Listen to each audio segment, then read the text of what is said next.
This documentary is the result of a project pursued to study the English as a Second Language program in New York City public schools. It was not created to offend any persons of any race, religion, or culture. Any material deemed offensive was not placed intentionally. ESL is a program installed by the New York City Department of Education. It was created for students who speak a language other than English at home and who do not attain a proficiency level in an English assessment given to the students in the beginning of the year.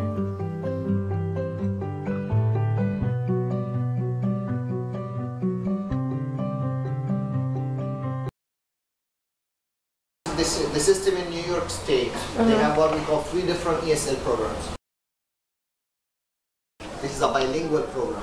A bilingual program, they learn everything in their home language, and then they learn English as a second language, so they get. So they continue like that, and then it starts with, if they are beginners, they got 75% of their instruction in their home language and 25% in English. Then by the time we increase 50-50, then 75 as they advance, so they get more English, less of their home language, till they get proficient and get out of the program. So since like the kids in the other class are in 6th, 7th, and 8th grade, they're all in different grades, but they all learn the same thing? Yeah, because this is language. You know, when they go to math or science, they learn something different. Each group will learn differently. Oh, so they're divided into different groups? Yeah. Other kids, sometimes they make fun of them. Really? Yeah, from time to time it happens. Freestanding ESL. In freestanding ESL, they learn everything in English, and then they get a class for ESL, English as second language. That's why also they improve English faster than the other class. How do you decide if a student needs to be put into ESL? We have what we call identification process. In the identification process, first we have an informal interview with the kid and the parents, and then they have to go to, if the parent decide, we have a home language identification survey. Okay. And this one, it tells us about what language they speak at home, and what language they speak with their friends, with their families, whatever, and what the language of instruction they had before they came to the United States. And then if they say it is another language, so we have to test them for what we call Lab R. It's language allocation battery. This one is a test in listening, reading, writing, and speaking. If they don't score at a certain level, it means that they have to go to the ESL program.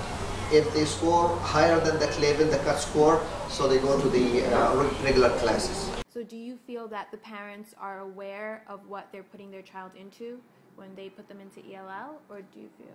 You know, this is what I was telling. We have an interview with the parent and with the kids. We explain to the parent everything, so that if your child passes this test, he is not getting ESL. If he doesn't pass, it's not pass and fail. If he doesn't score that level, so if he scored that level, so he's out of the ESL. He doesn't have to get the service. But if he doesn't get that score, he has to get the service, and it is not optional. Okay. He cannot say, I don't want my kid. If the only option for this is to go to a private school. So in private school, they may tell them that, oh, I don't want.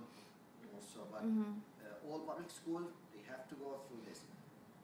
First, as I told you, we have this interview. Then we have this test.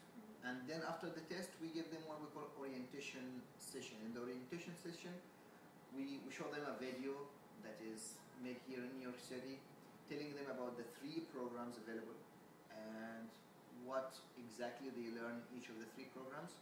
And then the parents have to select one. The state decides whether you need ELL or not, but once it's decided that you do need ELL, the parents get to decide what of the branch, depending on if the school provides it, and etc.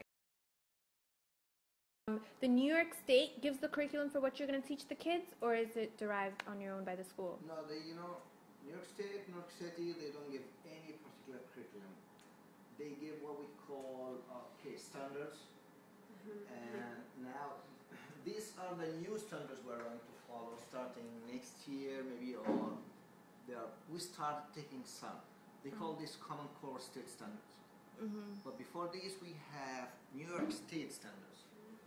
So they give you the standard and they give you some sort of what kinds of activities will fulfill these standards, and then you have to work out your curriculum map first, and then a curriculum and materials. The way another ESL teacher from another school teaching the same, like 8th grader, 7th grader, same group of kids would be different from the way you're teaching it because you don't have a set curriculum from the state. They have the same set of standards. Okay. But the way they teach it is different. The way they teach might be different. Okay, and this is... And how do you decide when a student is ready to exit ESL and go into a regular class? Every year in spring, let's say in April, May, we have a test called the NICE-SLAT. This test is the New York State test of ESL. And this one, again, it is a test in 4 different subtests: reading, writing, listening, and speaking. And if the student who is ESL, if he or she scores above a certain level, that's we call the proficient level, so they exit the program and they are not ESL anymore. If they score less than that, they get the service.